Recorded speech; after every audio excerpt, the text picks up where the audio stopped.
great discussions, really excited to be here.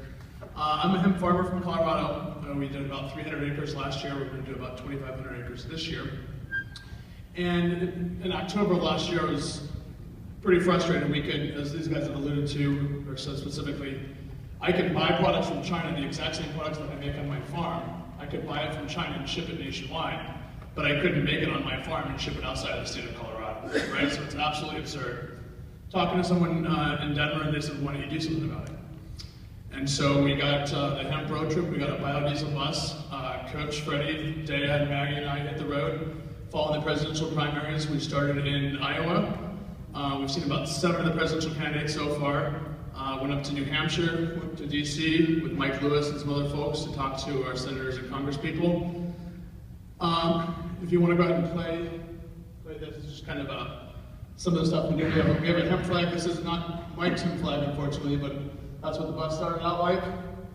We wrapped it. The theme of the trip was hemp can, right? What can hemp do? Hemp cannot get you high, but hemp can make planes, biofuels, supercapacitors, rope, clothing. We have a guitar made out of hemp signed by Willie Nelson.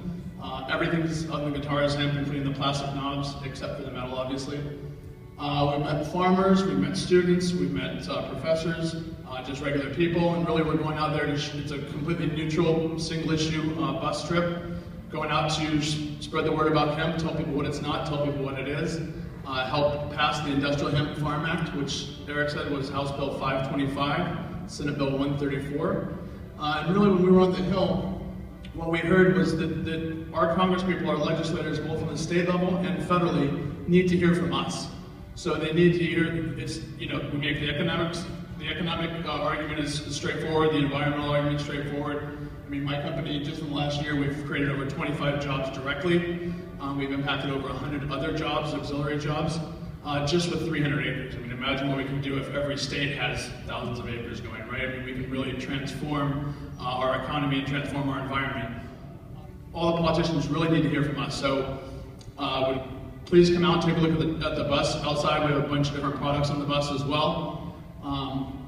And really write to your congresspeople, call your congresspeople, your senators, legislators, and let them know that we need to have this plant legal to grow. We're the only G7 country in the world that doesn't grow this crop. We're sending out $600 million last year. We sent out to places like Canada and China and the EU. And along with that money also is jobs, right? All those jobs could be here, we could be growing this crop here. It's absolute absurdity that we as farmers can't grow this plant and make the products like the BMW door we see in front of us. It's absolutely absurd. So please, call your congressperson, call your legislator. You can go to hemproadtrip.com and we're going to have a link there, a call to action link, so you can look up who your congressperson is and write them directly. So here's some pictures again of the bus, and please come out. It's parked right out front. So if you guys want, we'll be there right after this. If you want to come on and take a look, see some of the products we have, that would be great.